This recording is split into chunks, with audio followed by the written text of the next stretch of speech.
আসসালামু আলাইকুম। আজকে দেশের রাজনীতি নিয়ে কোনো কথাই বলবো না। যদিও মানে খুব রাজনীতিবিদদের জন্য বা রাজনীতি ফলো করে এমন লোকদের জন্য দেশের রাজনীতির টপিকসের অভাব নাই। এখনকার বাংলাদেশের টেলিভিশন বা নরমাল পত্রিকার নিউজগুলাই খুব জমজমাট। তারপরেও দেশের রাজনীতি বিষয়ে কোনো কথাই বলবো না আজকে একটু ইন্টারন্যাশনাল চিন্তা করি। আমেরিকার সবচেয়ে প্রভাবশালী দেশ, গণতান্ত্রিক দেশ আমেরিকার নির্বাচন সামনে। নির্বাচন উপলক্ষে যা হয়, ওদেরও কয়েক মাস আগে থেকেই নির্বাচনের ডাকঢোল চলতে থাকে, প্রচারণা চলতে থাকে।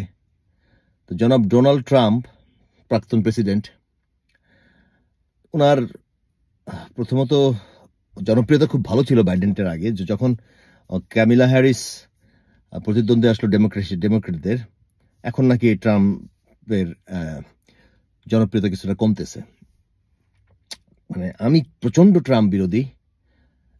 অনেক কারণ, এর মধ্যে এক নম্বর কারণ হচ্ছে সে প্রচন্ড ইসরায়েলি ভক্ত, প্রচন্ড ইসরায়েলি সাপোর্টার। কেমন ডেসপারেটলি সে ইসরায়েলের সাপোর্ট করে বা ইসরায়েলের ভক্ত। সে বলছে সে ক্ষমতায় আসলে সে নাকি আমেরিকার ইউনিভার্সিটিগুলোতে যেসব স্টুডেন্টরা ফিলিস্তিনির পক্ষে আন্দোলন করতেছে বা মিছিল মিটিং করতেছে, এগুলো সে নিষিদ্ধ করবে, এদেরকে অ্যারেস্ট করবে ইত্যাদি। এবং সে নির্বাচনী প্রচারণায় বলতেছে যে যদি ক্যামিলা ক্ষমতায় আসে তাহলে ইসরায়েল ধ্বংস হয়ে যাবে, ইসরায়েলকে ধ্বংস করে দিবে। নির্বাচনী ইস্যু তার। এটা নির্বাচনী ফাইট বা যাই হোক হচ্ছে, কিন্তু আমি একটু ইন্টারেস্টিং বিষয়, একটু রোমান্টিক বিষয় সম্পর্কে কথা বলতে চাই। দুনিয়ার সবচেয়ে ক্ষমতাশালী দেশের প্রেসিডেন্ট নির্বাচন, অপরদিকে সেকেন্ড বা প্রথম অপরদিকের আরেকজন সবচেয়ে ক্ষমতাবান হচ্ছে ভ্লাদিমির পুতিন, রাশিয়ান প্রেসিডেন্ট। সে নাকি আমেরিকান এই নির্বাচনে ক্যামিলা হ্যারিসকে সাপোর্ট করতেছে। আজকেই দেখলাম সাংবাদিকের প্রশ্নের উত্তরে সে বলতেছে, তাও কারণটা কি? ক্যামিলাকে সাপোর্ট করার মূল কারণ হচ্ছে ক্যামিলার হাসির প্রেমে পড়ছে সে।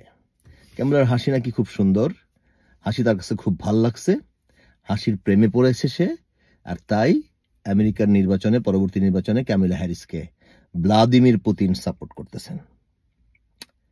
দেখেন, দুনিয়ার একদম সবচেয়ে শক্তিশালী একজন দুইজন প্রথম সারির 2-3 জন রাজনৈতিক নেতাদের নির্বাচনী প্রচারণায় ক্ষেত্রেও রোমান্টিকতা কতটুকু দেখছেন, কত কি বলে বিশালভাবে আসে।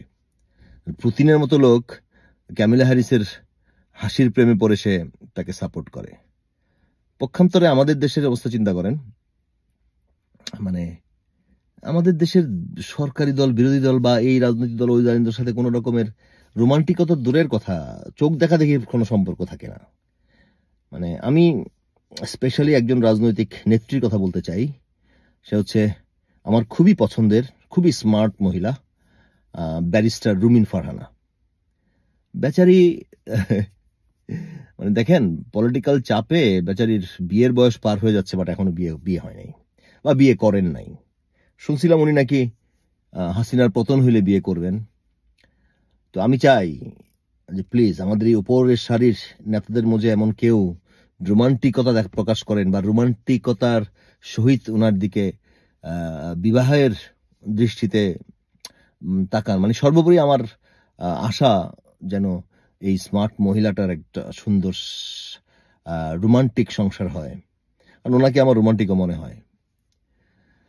যাই হোক, আজকে রোমান্টিকতার মধ্যেই থাকি। দেশের রাজনীতিতে গেলে আসলে মন খারাপের অনেক বিষয় আছে।